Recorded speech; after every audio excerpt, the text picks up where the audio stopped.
on moni odottanut. Kimi Räikkösen uran ensimmäinen MM-ralli. Kansainvälisen autoliitto FIAn lehdistötilaisuudessa häneltä kysyttiin, mitä hän aikoo tehdä formulauran jälkeen. Kimi Räikkönen vastasi, minä aion ajaa jotakin. Onko se rallia? Sitä me emme vielä tiedä. Joo, se on vielä kysymysmerkki, mutta voi olla hyvinkin.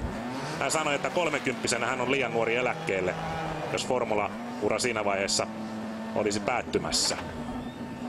Tässä on hieno tilanne Räikkösellä. Osittain tällaista autoa käytetään pohjana sille tulevaisuuden MM-ralliautolle, joka pari vuoden kuluttua on sitten pääluokkana. Tässä on 2-litrainen moottori, kun uuteen versioon tulee sitten 1.6 turbo. Ja rinnalla Räikkösellä norjalaiskuljettaja Stengun Belfield N-ryhmän Subarulla. Räikkönen ottaa lähdössä varman päälle. Vähän nukahtaa suorastaan. Ensimmäinen jarrutus, se menee hienosti. Räikkönen on liikkeellä. Luotitus on ehkä se kaikkein vaikein osa tässä Jyväskylässä Räikköselle.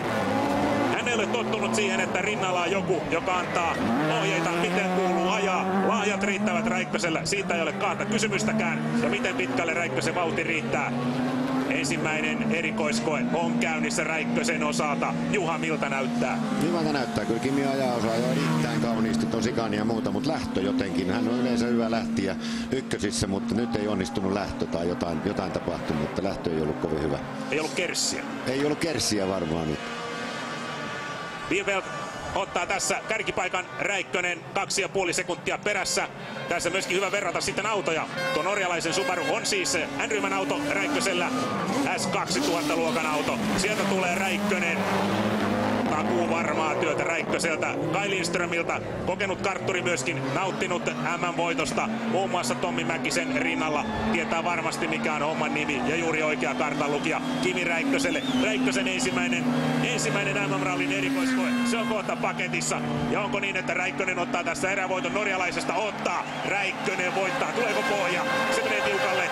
Uusi pohja-aika. Kimi Räikkönen 1.26,7 Juha. Hienosti ajettu, olisi tullut vielä kovempaa tosiaan, jos lähtö olisi mennyt nappiin, mutta erittäin kauniisti ja nätisti. Että kyllä se näkee, ajomies tekee tarkkaa ammattimaista työtä ja oli ihan kiva katsella. Ja kansakillerillä on aivan sekaisin, kansa mylvii ja huutaa. Tämä on haluttu nähdä ja nyt se on totta. Kimi Räikkönen MM-rallissa näyttää peukkua siellä. Kaikki menee hienosti. Räikkösellä on ollut vähän semmoinen niukka tiedotuslinja tässä kilpailun alla ja juuri ole haastatteluja antanut. Mikä on sitten tilanne erikoiskokeiden maalissa, kun lähdetään haastatteluja hakemaan. Tässä norjalaisen näytettä vielä, mutta pohja-aika Kimi Räikkösellä 1.26,7. Markku, mutta vielä